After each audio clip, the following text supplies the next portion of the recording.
menyanggupi untuk membawa narkotika. Bisa mendengar ya? Saudara ini sudah apa lagi? Perhatikan putusannya.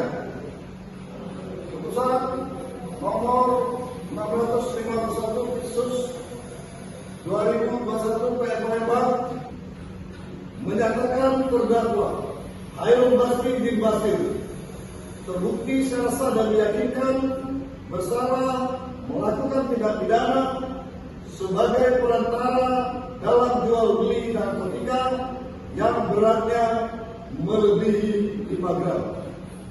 Menjatuhkan pidana oleh karena itu dengan pidana penjara seumur hidup.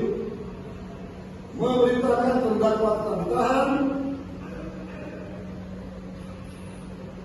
membebani terdakwa membayar biaya perkara Rp5.000, barang bukti 7 paket narkotika jenis sabu dengan berat keseluruhan 7.1,35